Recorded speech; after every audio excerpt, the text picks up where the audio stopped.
the class English. Students, today we are going to discuss about our chapter number 3, that is 2 stories about flying. And student, we will do part 2, the black aeroplane on Digi class. Student, in previous video we have already done line by line summary of part 2 chapter number 3, that is the black aeroplane. So now let's start on Digi.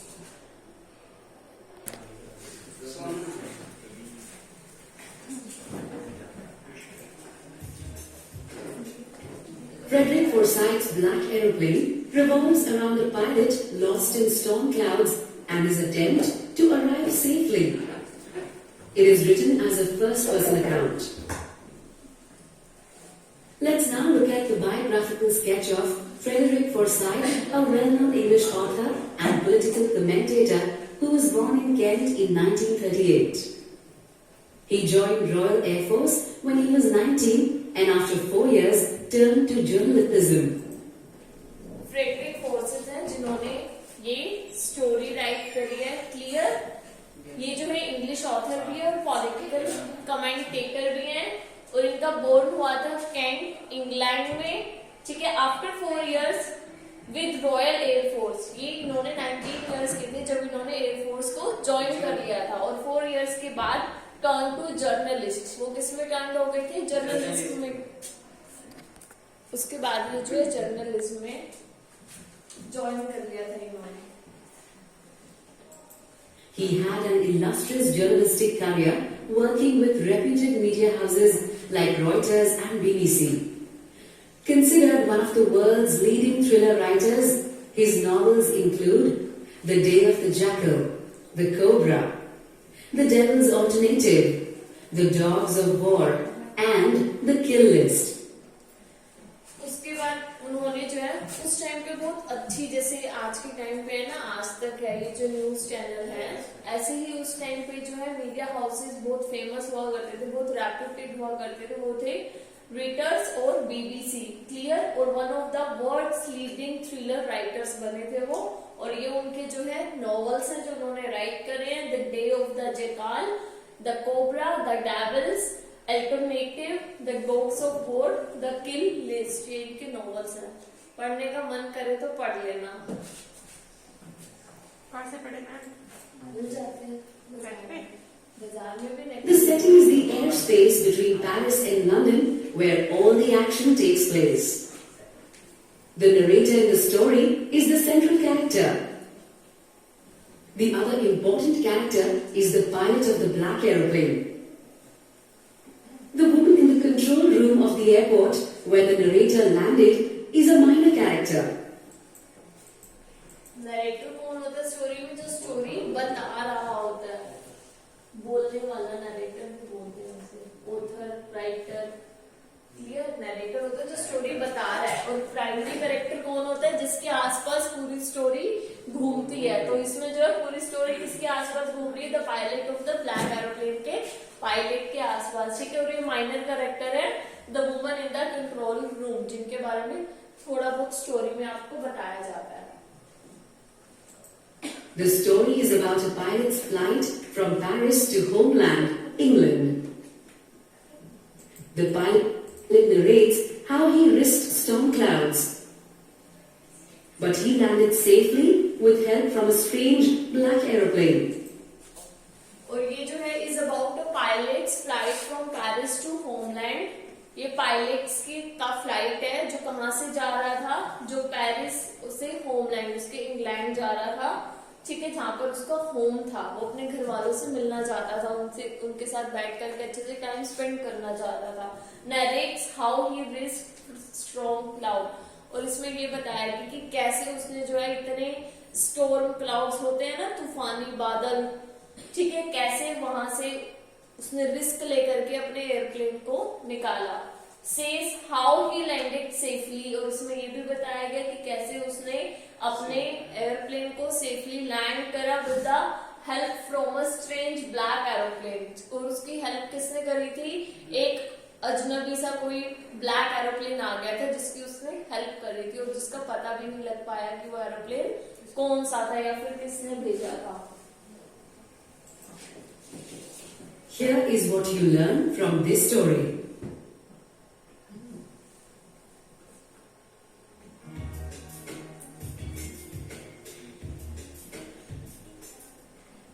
Read the story The Black Airplane from the textbook and answer the questions to check your comprehension of the story.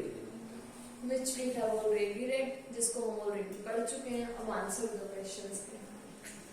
Where was the narrator in the story flying to and why? जो narrator है इस story में वो कहाँ पे flying कर रहा था और क्यों कर रहा था? To Dakota, to report to work after his holiday, to England to spend his holiday with his family, to Paris to spend his holiday with his family. To England इसलिए जा रहा था कि वो अपनी हॉलीडे जो है अपनी फैमिली के साथ में स्पेंड कर सके. Well done. What was the name of the narrator's plane? Paris Control Dakota, Dakota DS 088. 088 वाला था. Well done.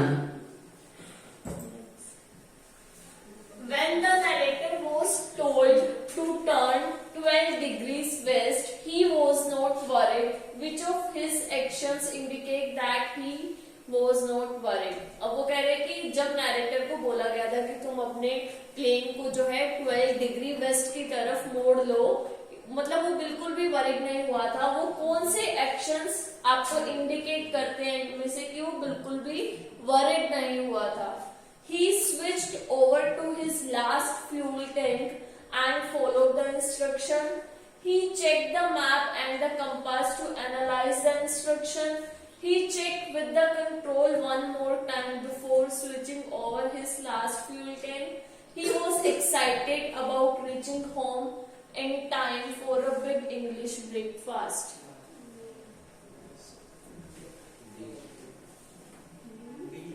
पहले दो करके देखना मैं दो सेलेक्ट करना था. A और B. A or B, he switched over to his last fuel tank. He was excited about reaching home in time for a big English breakfast. नहीं ये तक. Okay, anyone और किसी को कोई लग रहा हो इसका D है उसका? A और B. A. One. दो बता दें किसको. C option. C option. पहले कौन सा टिक करें? C कर लो. हाँ कर लो. पता लगे सारे इतनी सिंपली बुक रहा है. इसमें 3 पे क्लिक हो जाता है इसमें. दो पे करना है. दो पे.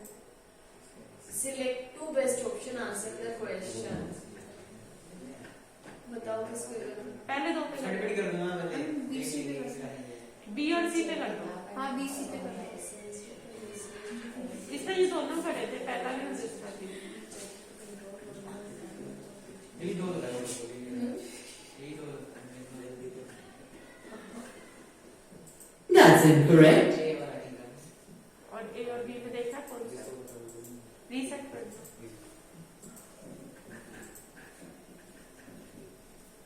That's incorrect. A और D है.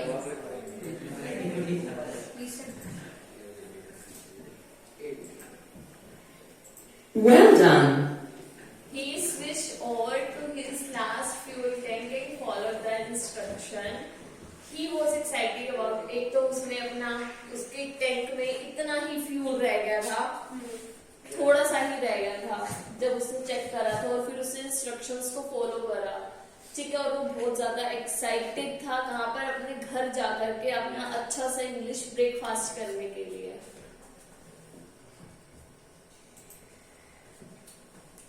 What risk did the narrator take? Narrator ने कौन सा रिस्क लिया? He flew his old Dakota into storm clouds. He flew his old Dakota above the storm clouds. He flew his old Dakota around them to head towards north. Well done. What happened once the aeroplane was inside the clouds? क्या हुआ था जब aeroplane जो है वो clouds के अंदर था? एक jump and twisted in the air. X. You have to select 3 options.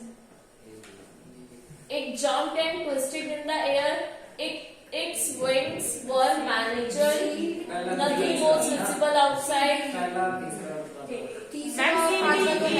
Its indicators was dead. Indicators भी उसके डेड हो चुके थे. Its compass and radios were dead. ये भी उसका डेड हो चुका था.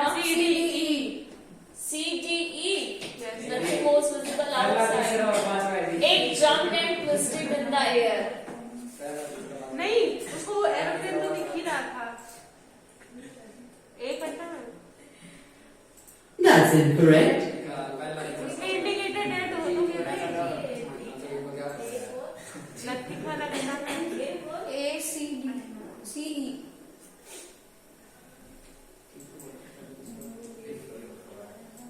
Well done. Nothing was visible outside. उसको एरोप्लेन से बाहर कुछ भी विजिबल नहीं हो रहा था और कंपास और उसके रेडियोस जो थे वो तो डेड हो ही चुके थे. क्लियर? मैं फिर उसको दूसरा एरोप्लेन भी तो दिखा था उसको दूसरा एरोप्लेन। वो तो साथ में उसको पायलट ने उसको ऐसे वेव किया था ना, हाई किया था, तब उसको वो पायलट और एरोप्लेन दिखाई दिया था. बाकी उसके बाद उसको कुछ भी दिखाई नहीं दिया था. उसके बाद उस पायलट ने उसे बोला था कि तुम अपना जो है मेरे साथ या मेरे पीछे पीछे चलो. फिर उसके बाद उसको कुछ भी दिखाई नहीं दिया था.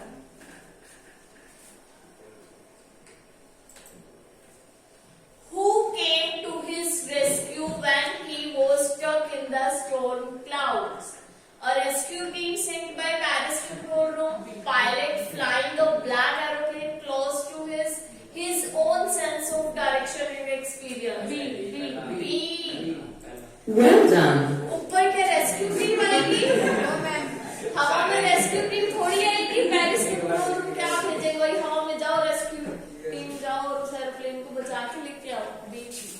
बी ऑप्शन है. A pilot flying a black aeroplane close to his. उसे अपने पास से ही जाता हुआ एक ब्लैक कलर का एरोप्लेन दिखाई दिया. Pilot.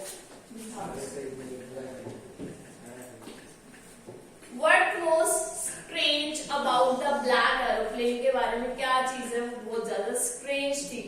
It didn't have lights on its wings, yet it was clearly visible.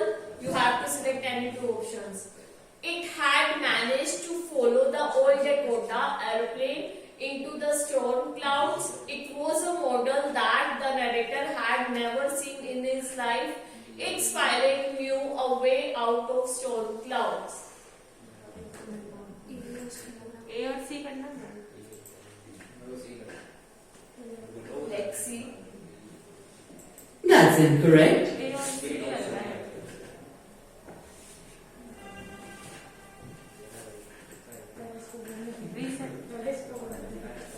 A or C? Confirm. Yes ma'am. That's incorrect. A और B जाएगा इसका ऑप्शन. Well done. उसके पायलट को ही पता था कि इन तूफानी बादलों के अंदर से कहां से निकल करके रास्ता आएगा और उसकी जो है लाइट्स भी नहीं थी उसके विंग्स पर, फिर भी उसे जो है सब कुछ क्लियरली विजिबल हो रहा था, दिखाई दे रहा था. Select the best option to answer the question. I landed and was not sorry to walk away from the old Dakota near the control tower. What does this line imply? After landing safely, he didn't ever want to fly in his Dakota. After landing safely, he was not sorry that he had taken such a risk. After landing safely, he didn't want to think about the risk he had taken. मैं समझा देती हूँ. जब उसका वो land हो गया था ना, सेफली लैंड हो गया था, उसके बारे में बात की है कि I landed and was not sorry to walk away from the old Dakota near the control tower. वो बिल्कुल अच्छे से लैंड हो गया था अपने लैंड, मतलब जो भी उसका नेम था ओल्ड डकोटा. फिर उसने क्या सोचा? आफ्टर लैंडिंग सेफली लैंड होने के बाद ही didn't ever want to fly. क्या वो कभी भी अपने डकोटा में फ्लाई नहीं करना चाहता था? ऐसा हुआ था उसके साथ. उसने ऐसा सोचा कि भाई मैं तो फंस गया था, अब मैं इस प्लेन पर कभी भी फ्लाई नहीं करूंगा. इस लाइन का मतलब वो पूछने क्या ये है. After landing safely he was not sorry that he had taken such a risk. उसको मतलब उसने कितना बड़ा रिस्क लिया था ना किसी अननोन ब्लैक एरोप्लेन के पीछे. क्या उसको खुद पे सॉरी नहीं था कि भैया वो ये सोच रहा था कि मुझे ऐसा नहीं करना चाहिए था, ऐसा रिस्क नहीं लेना चाहिए था। After landing safely he didn't want to think about the risk, या फिर सेफली लैंड करने के बाद वो उस रिस्क के बारे में नहीं सोचना चाहता था जो उसने लिया था, नहीं सोचना चाहता था। B, उसने सोचा तो था और वो B नीचे है। गया भी था कंट्रोल रूम वाली लेडी के पास कि मुझे उसका पायलट जो ब्लैक एरोप्लेन था उसका पायलट बताओ, मुझे उसको थैंक यू करना है कि उसने मुझे सेफली लैंड कर बी दिया। आएगा। बी आएगा। बी का कौन? That's incorrect. सी कितना है?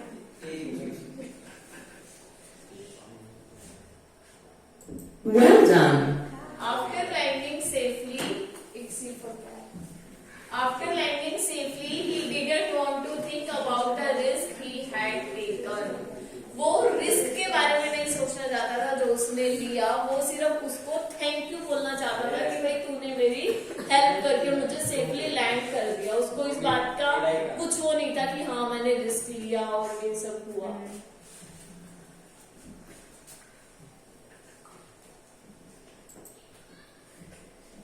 Select best option. Why did the woman at the control room look at the narrator strangely? जब वो कंट्रोल रूम वाली वुमेन के पास गया था पायलट, तो उसको ऐसे स्ट्रेंजली मतलब अजीब तरीके से क्यों देख रही थी? Because he asked about the author, about the other pilot flying with him when there was none. क्योंकि वो उससे अदर पायलट के बारे में पूछ रहा था जबकि वहां पर उसके अलावा कोई और एरोप्लेन या फिर पायलट था ही नहीं, इसलिए वो उसको स्ट्रेंज तरीके से देख रही थी। Because he had been foolish enough to risk dangerous weather to fly, या फिर वो बिल्कुल मूर्ख था जिसने जो है इतना बड़ा डेंजरस रिस्क लिया वेदर में फ्लाई करने का। Because he was waiting for the other pilot who had guided him through the store, या फिर वो दूसरे पायलट का वेट कर रहा था वहां बैठ करके। First option, because he asked about the other pilot, क्योंकि वो उसके पास गया था दूसरे पायलट के बारे में पूछने के लिए कि वो कहाँ है। Well done.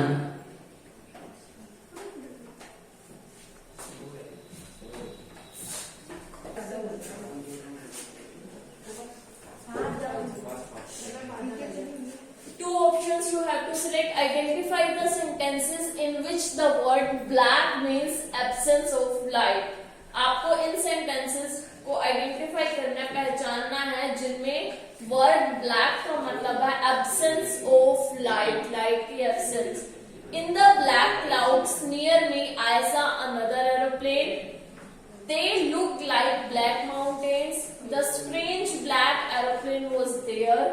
Inside the clouds, everything was suddenly black. ए और डी, ए और डी।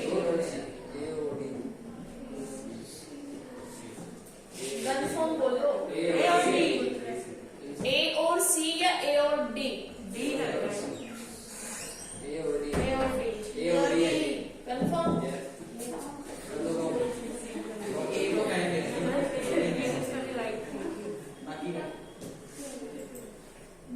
That's incorrect.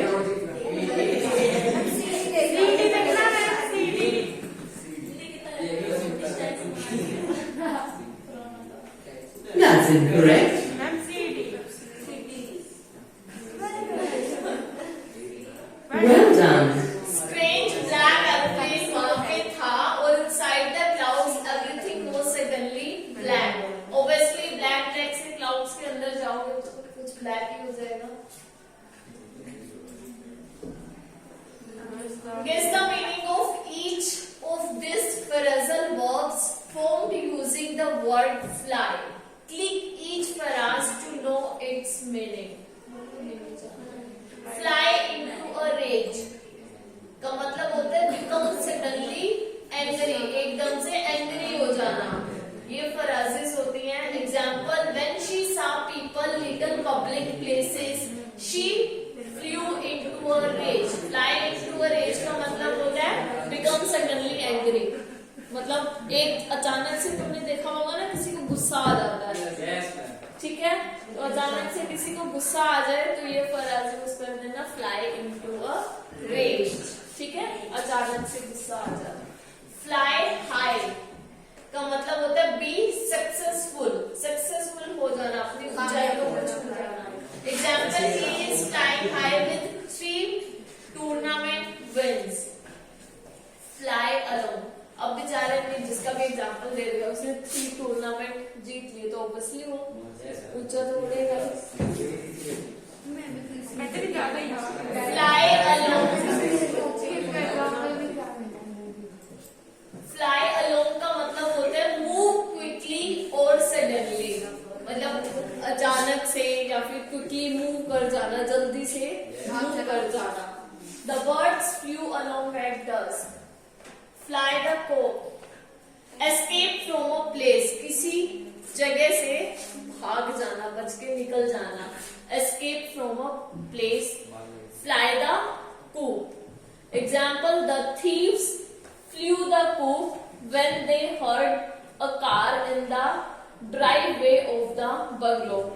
जब उन्होंने बंगलो के पास कार की आने की आवाज सुनी तो वो एकदम से फ्लाई द कूप हो गए। एस्केप उस जगह से भाग गए, हिंदी में बोलते हैं ना 2-2-11 हो जाना, same as fly the coop, escape from a place.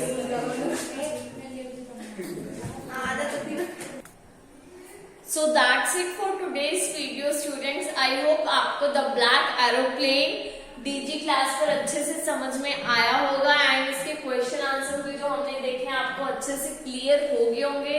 तो students we will meet again in next video, till then bye, take care.